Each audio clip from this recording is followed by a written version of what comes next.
പിന്നെ ബ്രാ ഫുൾ ആയിട്ട് കാണാൻ പറ്റില്ല, ഇടയ്ക്ക് ഇതായല്ലോ. ഇതില് ഒരു പടം ഭയങ്കര ചർച്ചാ വിഷയമായിക്കൊണ്ടിരിക്കുന്നത്, അതിനെപ്പറ്റി കേട്ടായിരുന്നു? ചർച്ച വിഷയമായിക്കൊണ്ടിരിക്കുന്ന ഞാനിപ്പോ 2 ദിവസം ജപ്പാൻ മൂവി ഭയങ്കര ചർച്ചാ വിഷയമായിക്കൊണ്ടിരിക്കുന്നത്. ജപ്പാൻ മൂവി ഡാഫിൾസെയിം ബ്ലാച്ചി എന്ന് പറയുന്ന ഒരു പടം. ബ്ലാച്ചി കേട്ടിരുന്നു, പക്ഷെ എനിക്ക് കാണാൻ കഴിഞ്ഞു. അതൊരു കഥ എന്ന് പറയുന്നത് 2 ഡയറക്ടർ മെറ്റീരിയലാണ്. അതായത് റാച്ചിസും ഋതുമാൻ എന്ന് പറയുന്ന 2 പേരാണ്.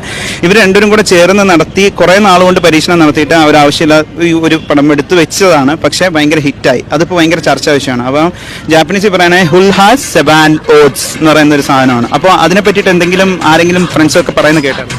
ജസ്റ്റ് പറയുന്ന കേട്ടായിരുന്നു. പിന്നെ കൂടുതലായിട്ട് കഥയെ പറ്റി ഇല്ല, കഥയെ പറ്റിയിട്ടാ. ചേട്ടൻ കണ്ടായിരുന്നു? നല്ല പടമായിരുന്നു. എന്താണ് പറയാനുള്ളത്? അതിനകത്ത് ഇത് ബേസിക്കലി ഇംബ്രൂമണിയനും ക്രാച്ചി മാസനും എന്ന് പറയുന്ന 2 ക്യാരക്ടേഴ്സ് ഉണ്ട്.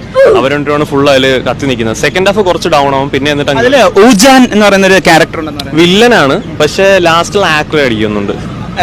പറഞ്ഞപ്പോ അത് കാണാനുള്ള ഭയങ്കര ഇൻട്രസ്റ്റ് ആയി കാണാനുള്ള. അപ്പൊ നെക്സ്റ്റ് ഷോ വരുമ്പോഴത്തേക്കും തീർച്ചയായിട്ടും കാണാം. പക്ഷെ നമ്മള് ഇത് കളിയാക്കാൻ വേണ്ടിട്ട് ചുമ്മാ ഒരു പ്രാങ്കിന് വേണ്ടി ഇറങ്ങിയാണ്. ചുമ്മാ ഒരു പേരിട്ട് സിനിമ